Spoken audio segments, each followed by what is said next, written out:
Hey, book by book.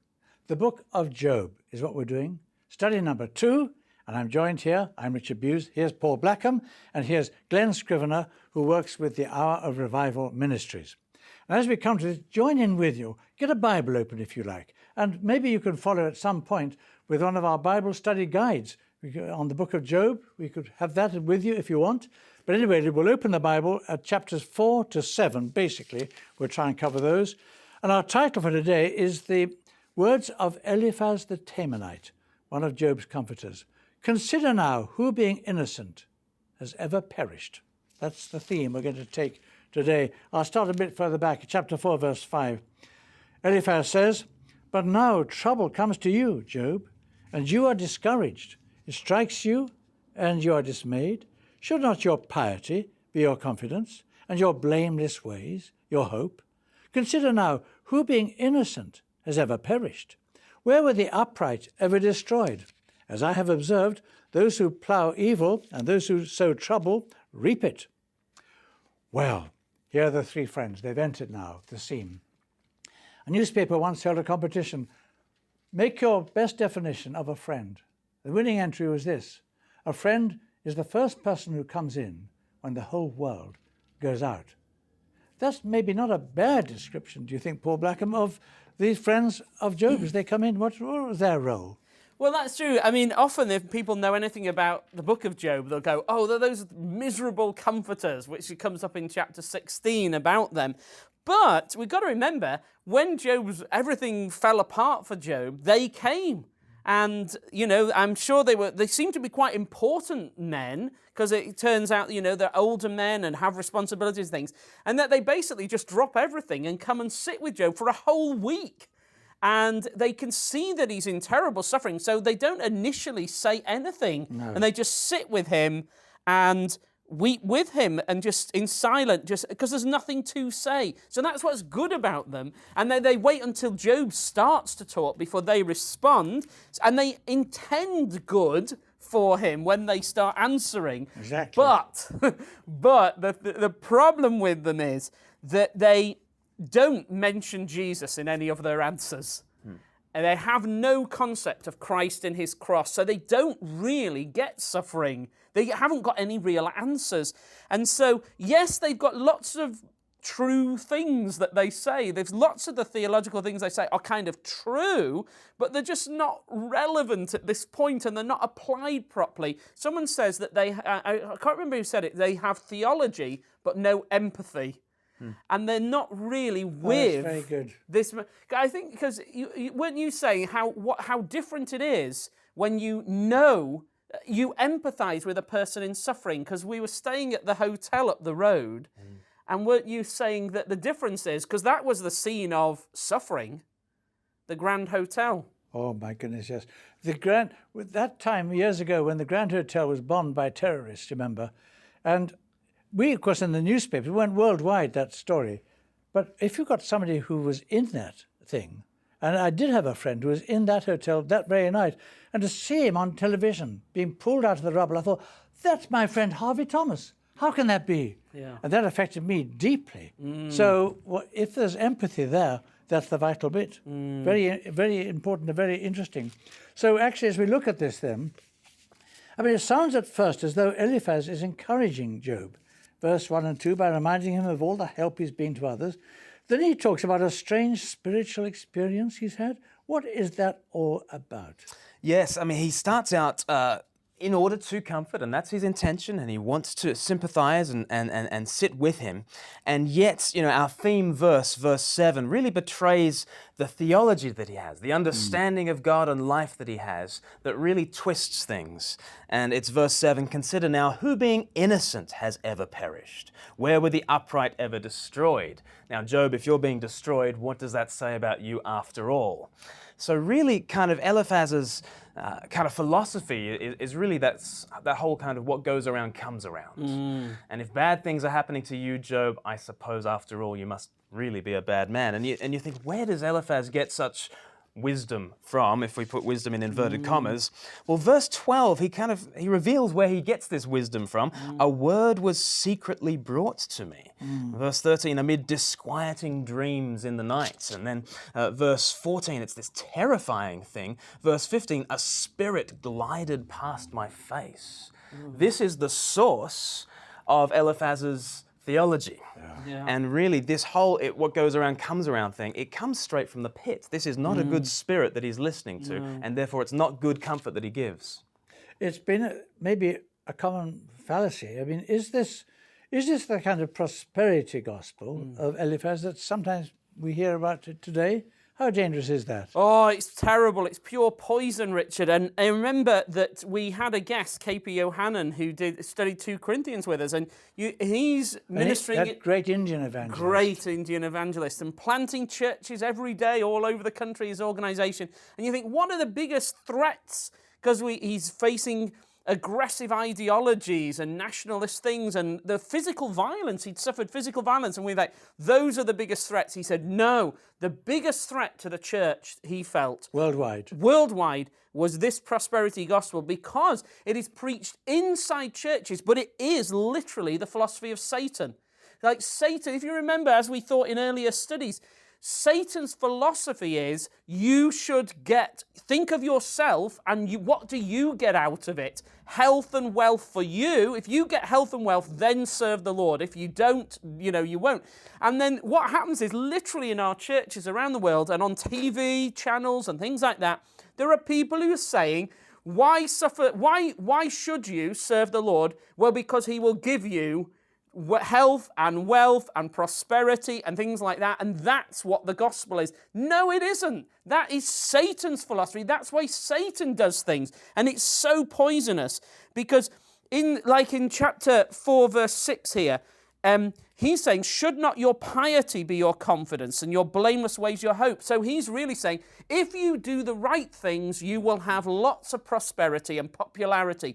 Jesus says, no, if you're following me, you will suffer persecutions. The world will be against you. I love it when Jesus says, if the world's against me and is trying to kill me and I'm really nice, it's definitely going to be against you. And he promised that. He didn't promise an easy life. He promised suffering and hardship and unpopularity.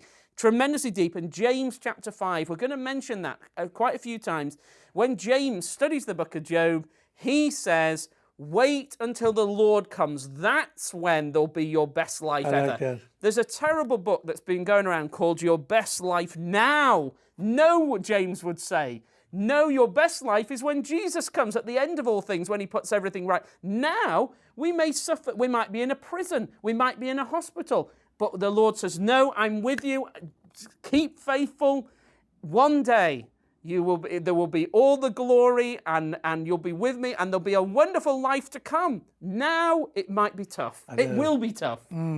So really the reason for being a Christian at all is that Christianity is true. It's true. And Jesus, if we have Jesus, it's worth everything. That's everything. Yeah.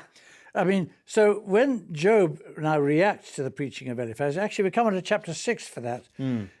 Let's just try and understand a bit about his reactions now. Yeah, I mean, if the prosperity gospel kind of destroys the church at large, what does it do to an individual when they're suffering?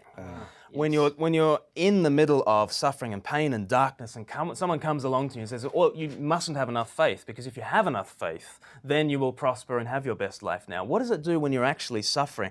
Well, my goodness, Job chapter 6, verse 2, he says, if only my anguish could be weighed and all my misery be placed on the scales, it would surely outweigh the sand of the seas. You know, he's basically saying all throughout his responses to the miserable comforters, yes, I really am suffering, but no, I haven't particularly brought it on myself. Yeah. There's no particular sin that has brought this on me.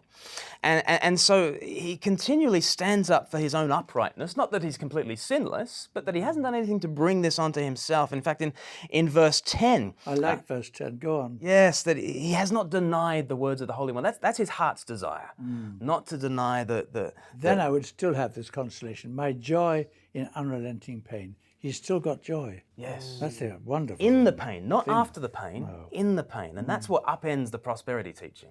So how does Job describe the natural hopelessness of the fallen human condition?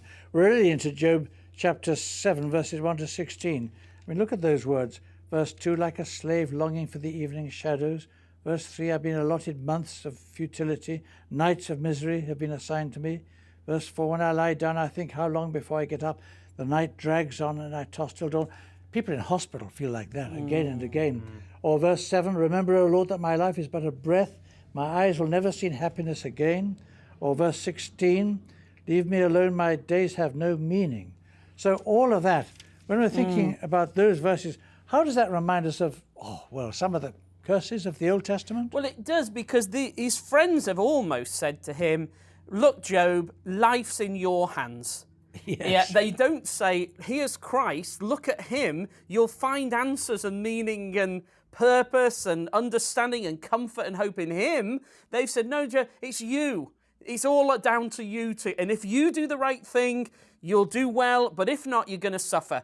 And so, in a way, Job's left despairing, and he does stare down into the darkness of, well, what is life if I don't have Christ? And he looks at it, and a lot of this language sounds like the curses of Deuteronomy 28 to 30, when the Lord really says, here's the way of life, here's the way of death, here's the way of blessing, Christ, the way of cursing, life without Christ. And if we look down, and he looks in, and you can see why Job ends up going into despair, because he looks down. If it really is just me, and that's all I've got, there is nothing in life anymore. So look particularly at verses 12 to 16. Verse 12, in a way, that thing about the abyss and the monster of the deep, it's really saying there's no heaven. If that's the case, there's only hell and the devil. Then verse 13, there's no rest. Verse 14, no sleep. Verse 15, no life. Verse 16, no meaning. If you look at in Deuteronomy, the curses, that kind of is the curse of life without Christ. So when his friends say, Job, think of life just as if it all depends on you. They can't. He's really despairing. There's no hope if that's the case. And we learned from Johnny Erickson Tada, that wheelchair quadriplegic in California.